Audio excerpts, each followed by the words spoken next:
Hi,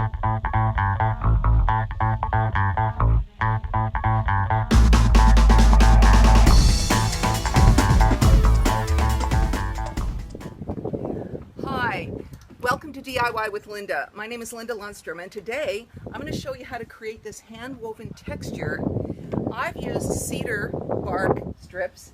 You can use a lot of other materials, and your imagination is really the only limitation. Let's get to work. Here's what you need: a staple gun and a fair amount of staples. Your strips of whatever material. In this case, I've soaked my cedar bark to make it more pliable and soft. However, you can use fabric strips, you could use ribbons, paper strips. Really, there's no limit to the number of materials you can use.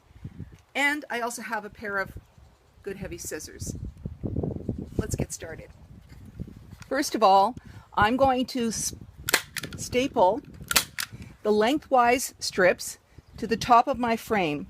Because this bark has looks different on one side than the other, if you're using material that has two different looking sides, I suggest that you alternate it so that one strip is one side out and the other one is the other side out, because that helps with the weaving process to keep track of where you're at. So I'm going to continue to go all across this frame. Now I'm going to go this side out, and I'm going to put them right up against one another. Make sure that these lengthwise strips are long enough to cover the area that you want to create the woven texture on. Because the look is very natural and textured, the pieces do not have to be perfect. So alternating sides out. Okay, the next step is to take the crosswise pieces and cut them approximately the length of the width. Leave a few inches on each end because there is going to be a certain amount of going in and out. So you need a little bit longer than the area that you're covering. And again, I'm going to alternate them right side out. I started on this side for the first one. You can start on the same side for all. Now I'm going to try going this direction. So where I went under this, I'm going to go over it this time, and instead of the bark side out, I'm going to have the inside of the bark, this side again alternating. So I'm going to go under just the opposite of what I did on the first one.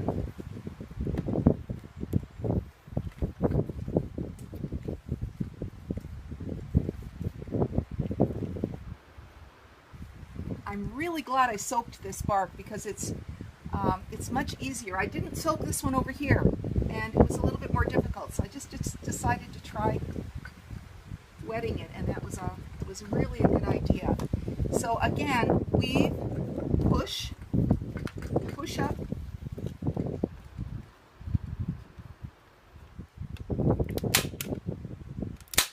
staple,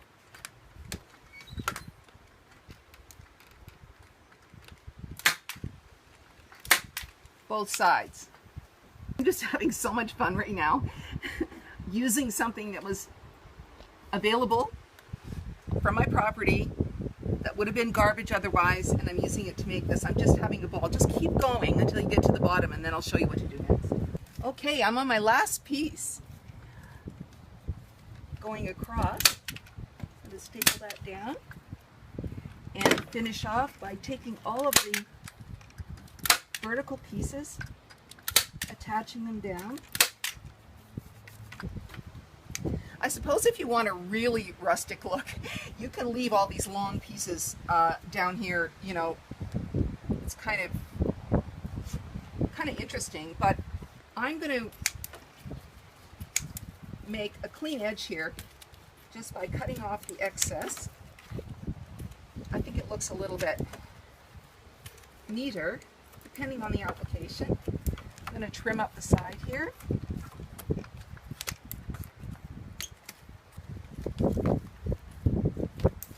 Yay!